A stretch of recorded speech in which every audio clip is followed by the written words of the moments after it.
Yo, what's going on, buddy? This is Don't Talk Sports. My name is Dylan. In today's video, what we're going to be doing is we're going to be making my Cleveland Browns versus Jacksonville Jaguars game reaction. The Cleveland Browns, it was not the prettiest win. It was a very ugly win. It was every single time the Browns looked like they had a chance to win this game, it's like they were shooting themselves in the foot. It was almost like climbing a ladder, and they were just getting pushed back down. The Jaguars, they made it close in the very end. Like I said, the score was 18-13.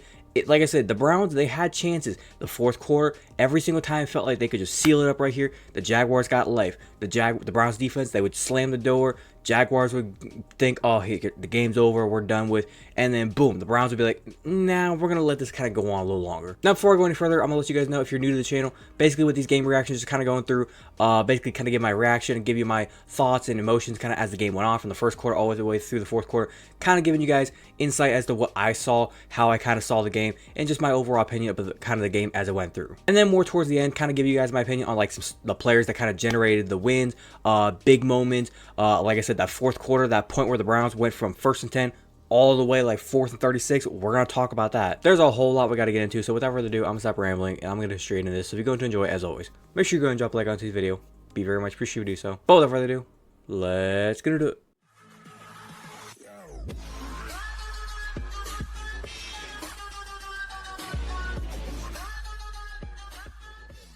Okay, like I said, 18-13, this was a game where everybody after the Cowboys game was like, okay, the Browns are done, they're screwed, they're fucked. I was saying that. I was all over this saying the Browns are fucked, trade Deshaun Watson, cut him, do something.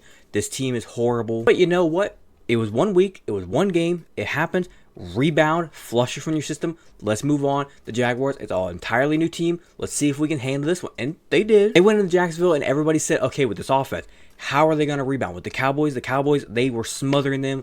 The Browns offensive line was getting beat the hell out of by Micah Parsons. They could not block anything. And in this game, they went 16 plays on their very first drive for 89 yards, 9 minutes, 14 seconds. At that moment, with the way Deshaun Watson was playing, I think he had like 60, 70 passing yards on that drive. I was like, okay, Deshaun Watson, hello. Like I said, Deshaun Watson, they were moving the ball down the field. They got a little bit of running game going. Devontae Foreman, Jerome Ford, they were getting the ball. They were putting some work in. Plus, also, I think with the pass game, they weren't doing long, deep downfield developing passes. They were just quick reads, 5-yard passes. They weren't doing anything crazy. It was a quick slant. Elijah Moore, he got some quick read options, just quick throws. Jerry Jeudy, he was very involved. But overall, like I said, it was great play call. They got the field goal. I was feeling a little bit good. I saw 10-0. I was like, okay, we got the offense back. Defense is playing good. This might be a game we could win. But on the other side of the field, we have Trevor Lawrence playing against us. And like I said, when you look at the way he played this game, he didn't play the greatest, but it's not like he couldn't have come back and won this game. So like I said, he got the field goal, then we got the ball back. We were able to go back down and get a field goal. We were trying to go for a touchdown, but we settled for the field goal. It is what it is. We got the ball back to start the second half. I think it's more of the reason why we settled for that field goal. I was thinking, okay, we can come back out. We can go down the field, get ourselves a touchdown. No, we don't do that. We get a field goal. So I'm thinking, okay, defense is playing good, 16-3. Let's just keep this rolling. Offense is holding the ball. They're just grinding the clock down. At this point, it looks like we could probably win this game. But what do? I believe it was Greg Newsome, because Denzel Ward got hurt early in the game. They said a shoulder injury. They say he's fine. I don't believe that for a second. In that moment, Martin Emerson Jr., he had to move from covering the number 2 receivers, move over to number 1, and Greg Newsome had to come out of the slot and start covering the number 2 receivers, which left Greg Newsome covering, I believe, Brian Thomas Jr., and he went down the field, beat Greg Newsome all the way down the field.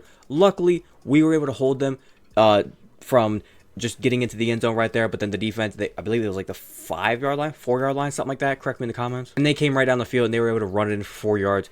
Easy touchdown for them. And in that moment, I'm not gonna lie, I got nervous right away. Like, my confidence of how much I thought we could win this game, when we were up 16-3, I'm not gonna lie, I was like 70-75% confident we could win the game. When they scored that touchdown, I went straight back down to 20. And then I believe it was either in the third quarter or the fourth quarter, they had a field goal opportunity, the Jaguars did, and they missed. It doinked off the top and then doinked off the bottom, bounced out. That was pretty crazy. I was like scared to death when it doinked that it was just going to bounce right in. But whenever it bounced out, I was like, okay, I'll take it. I'm not going to complain. But like I said, fourth quarter, they ended up getting that field goal. So I was like, okay, this is not good. But hey, we held up to a field goal. Okay, that's cool. Now, 7 minutes to go.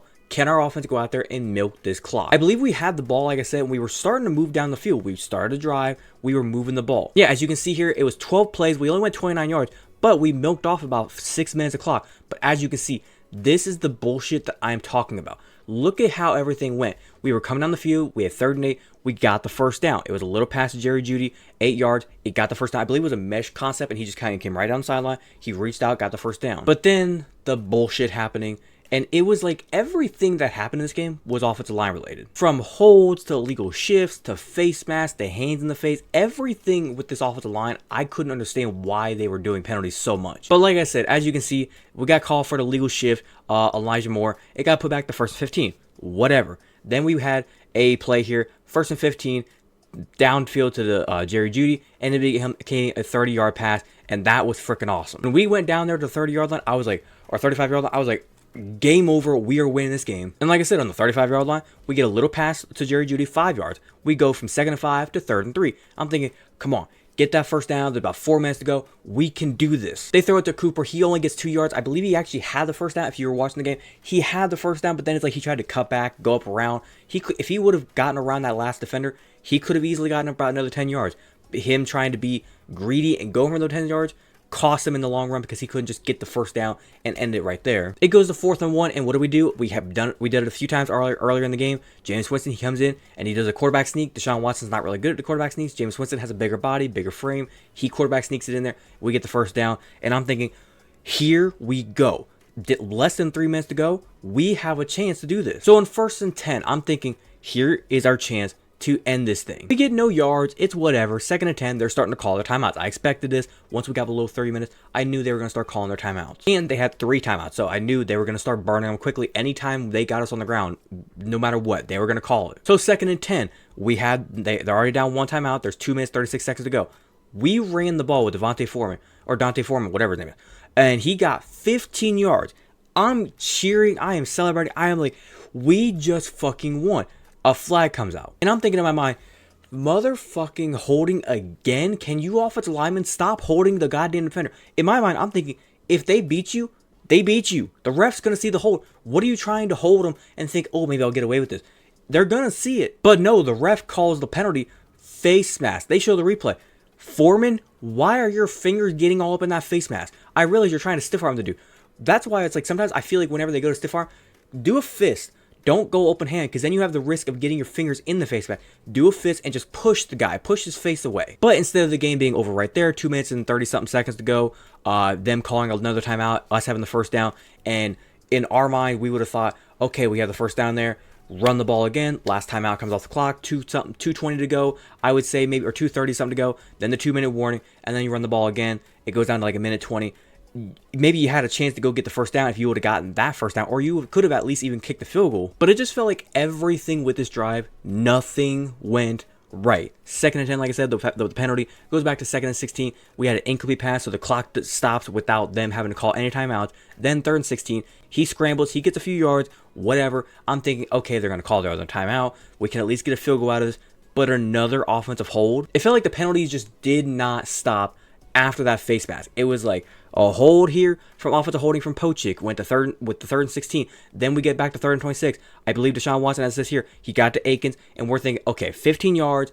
It's 4th and 11. We're not even going to go for it. There's no option to go for it. But another fucking hold. At the 50-yard line, 3rd and 36, we try to hard count him. They call a timeout. Then Deshaun Watson goes and just gets a few yards back at least. Ultimately, it ended up getting the 2-minute warning. Jacksonville, now they have 2 timeouts with almost 2 minutes to go. But what happens? Alex Wright, motherfucking safety, because Corey Bojorquez, our punter, got them pinned down at the 1-yard line. But then the bullshit kept on going. After we get a safety, you think the game's over. They do their little onside punt, I guess is what you would call it, off the safety, and we get the ball back with, like, I think the 45-yard line. And instead of being able to just do 3 run plays, get the first down, we do absolutely nothing. We get 2nd and 7, then we go in and go for 1 yard, 3rd and 6, and then we go in and we get incomplete pass. So instead of burning their last few timeouts, which we did, and then running with the ball one more time, I realize if you get the first down, game is over. But in that moment, you got to keep the clock running. Like, it's got to be run, or if you are going to throw it, you better make sure it's going to be completed. Even if you don't get the first down, it better be completed. That's why with Deshaun Watson, it's like, why didn't you just take the sack? There was nothing there to throw the ball to. But then the Jaguars, like I said, they got the ball back. They moved the ball down the field. They were moving the ball down the field, and I was getting nervous. They got all the way down to like our 33-yard line, and at that moment, I was thinking, good thing we got that safety, because if we didn't, they're kicking the field goal, and they're sending this to overtime, and they might win it there. But luckily, like I said, with the safety, it forces them to have to go for a touchdown. They threw the ball down there, and they didn't get it. Thank the fucking God. My heart was beating out of my chest at that moment. But let's take a few moments to kind of talk about how everybody did. Like I said, Deshaun Watson, he played better. Better than what he did in the first game. He feel like he was more comfortable with the offense and the offensive line. They didn't play horrible in the first half. The second half, they were trash. The first half, they played a little bit better. They played more co-in-sync, I think. Like I said, the passes were coming out quicker. He was making the right reads. The receivers were helping him out a little bit. One receiver that was not helping him out, Amari Cooper, he was dropping a lot of passes. So there's people out there saying, like, are the Browns misusing Amari Cooper? No, Cooper was dropping the passes. That's his fault. David Bell, I think he dislocated his hip, so that was sad to see him go down. Elijah Moore, Jerry Jeudy, they stepped up in a big way in this game. The run game, they were doing good. Like I said, Dante Foreman, he was running the ball really, really well. Jerome Ford, this stat's misleading. He only had, I think, the 36-yard run. You take that 36-yard run away, it was like 6 carries for 20-something yards, so he didn't do it amazing. Now, if I was going to give a grade for how the Browns offense did, Deshaun Watson, I give it a C-. He did good. He did what we asked him to do, and it got us the win. Now, he can play better. Like I said, at Mark Cooper, there was a lot of drop balls out there.